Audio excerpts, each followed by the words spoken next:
Meu nome é Daniela, eu e meu grupo vamos falar agora sobre inoculantes microbianos, mais especificamente falando da planta Lotus corniculatus ou cornichão. Falando um pouco das principais características, essa planta é uma leguminosa forrageira que se destaca pela qualidade nutricional e versatilidade na adaptação aos ambientes. Ela pode ser usada tanto para pastejo como para fenação aos animais. Referente à morfologia, então, essa planta ela possui caules finos e folhosos, tendo entre 0,30 e 0,75 metros. A raiz é bastante ramificada, as folhas são pequenas e as flores têm um tom de amarelo brilhante. As sementes são escuras, globosas e pequenas. As características agronômicas. Ela é indicada para clima temperado, por ser resistente ao frio. Ela se desenvolve em solos moderadamente ácidos e são pouco tolerantes à sombra. O valor nutritivo é semelhante ao da alfafa. Como leguminosa, ela necessita de inoculantes específicos, que isso será abordado então mais adiante. A época de semeadura do cornichão é de abril a junho, e o período produtivo vai desde o outono até a primavera.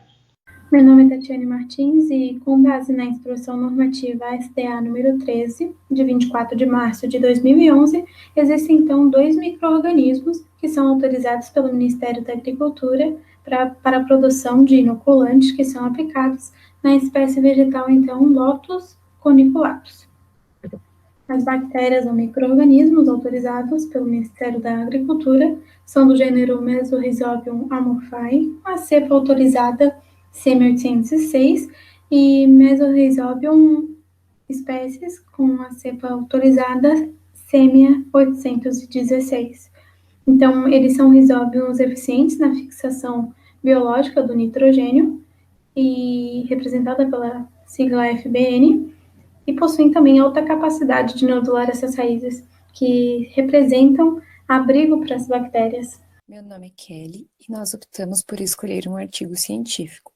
Esse da imagem foi o artigo escolhido, que fala sobre a inoculação de sementes de cornichão, Lotus corniculatus, e ervilhaca, Vicia sativa, na presença e na ausência de calcário. Mas, nessa apresentação, nós vamos focar mesmo no cornichão. Então, como que o experimento foi conduzido? Ele foi realizado através da minha estação experimental e também no Laboratório de Análise de Solos e Nutrição Mineral de Plantas. Isso foi feito através da Universidade Católica do Paraná, do campo São José dos Pinhais. Foram utilizadas 2 espécies, a ervilhaca e o cornichão, e foram feitos experimentos com e sem inoculante e com e sem calcário. O inoculante que foi utilizado foi do tipo que é turfoso e a bactéria utilizada foi Rhizobium loti. Essa imagem superior, relembrando então, como as meninas já mostraram, é a do cornichão e a imagem inferior é da ervilhaca. Então, como que o experimento foi conduzido? O inoculante, do tipo turfoso, ele foi dissolvido em 300 ml de solução açucarada a 10%. Depois, foi feita uma proporção de 100 gramas de inoculante para 8 kg de sementes, misturando bem até que a cobertura total das sementes fosse possível. Essas sementes foram secadas à sombra e a semeadura delas foi feita no mesmo dia da inoculação. As amostras, elas foram coletadas de todas as plantas de uma área de 0,25 metros quadrados em 3 pontos de uma mesma parcela, e foram feitos 120 dias após a emergência das plântulas. Quais foram os principais resultados encontrados? Então, no primeiro corte, os resultados foram de que o teor de nitrogênio ele conseguiu ser superior para a ervilhaca na presença de calcário e sem inoculante, quando comparado ao cornichão. Para o cornichão, a maior produção de matéria seca foi quando houve a presença de inoculante. Já no segundo corte, o teor de nitrogênio ele foi superior no tratamento com inoculante para cornichão. Na ausência de calcário, o teor de nitrogênio foi superior quando houve a presença de inoculante. Então, mesmo na ausência de calcário, o teor de nitrogênio conseguiu ser alto porque houve a presença de inoculante. A produção de matéria seca do cornichão, ela foi superior ao da ervilhaca, tanto na presença quanto na ausência de inoculante. E a produção de matéria seca, ela conseguiu ser superior na presença do inoculante, mesmo sendo na ausência do calcário.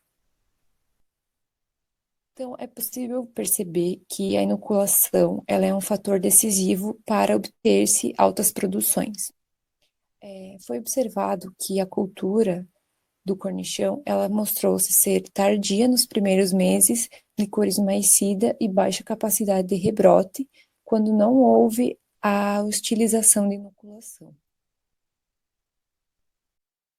Olá, meu nome é Júlia Pereira e eu vou falar sobre a importância do cornichão na medicina veterinária. Bem, o cornichão ele é frequentemente usado na alimentação dos bovinos na região sul, principalmente em época de inverno, onde há pouca disponibilidade de forragem, e o cornichão ele é uma leguminosa de inverno.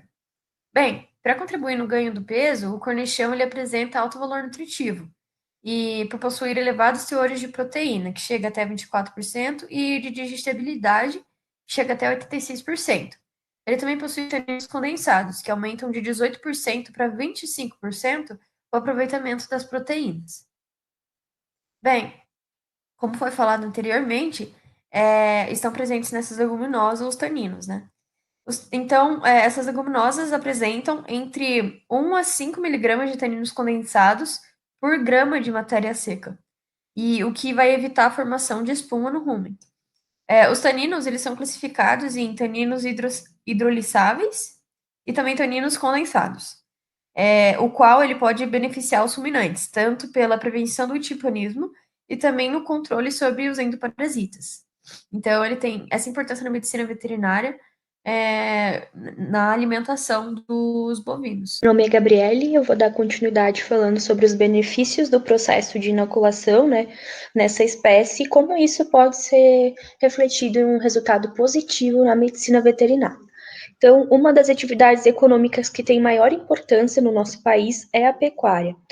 A pecuária, ela sofre com uma baixa disponibilidade de forragem, né, que seria o pasto, né, a alimentação desse animal durante o inverno, e isso tem sido o maior fator de limitação da produção da carne, do leite e dos outros derivados que vêm de origem animal. A produção dessa pastagem, então, seja ela de origem nativa ou cultivada, ela apresenta limitação de acordo com a estação do ano, né? E tem anos que vão ter uma maior produção, em outros uma menor, tudo relacionado também ao clima que estamos inseridos. Então, o desafio de qualquer sistema de produção em medicina veterinária é você conseguir manejar esse ciclo de oferta, né, para o seu animal. Então, a utilização de espécies de inverno, como programas de fertilização de solo, calagem, fenação, são algumas das alternativas para conseguir reduzir esse déficit de alimento. Então, uma das alternativas seria a utilização de leguminosas durante o inverno para resultar na melhoria nesse período de escassez. Além disso, devido à capacidade de fixação no nitrogênio, ele também consegue melhorar a qualidade do solo. Entre as leguminosas, então, a gente tem o cornichão, que seria o Lotus corniculatus, que ele apresenta uma boa cobertura do solo e ele pode ser associado, então, a outras espécies, né, nessa produção. Pode ser usado como uma forrageira, pois ele é tenro, ele é palatável e ele também é nutritivo.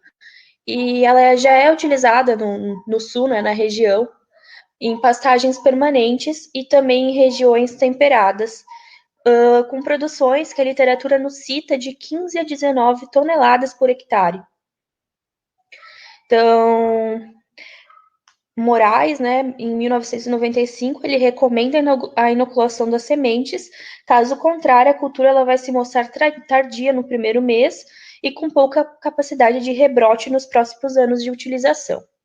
Recomenda-se a inoculação da semente com a bactéria Rhizobin oti, e o uso do inoculante ele é vantajoso pelo fato dele ter alta concentração de células, dispensar o uso de adubos nitrogenados, aumentar a produtividade, aumentar o rendimento da proteína de massa verde, enriquecer o solo, que é com nitrogênio fixado, e ele é um insumo de baixo custo, então apresenta um maior custo-benefício.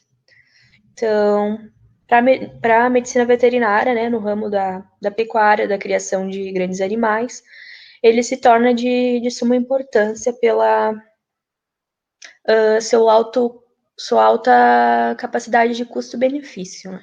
Então, essas são as nossas referências de imagens e as nossas referências bibliográficas. Muito obrigada.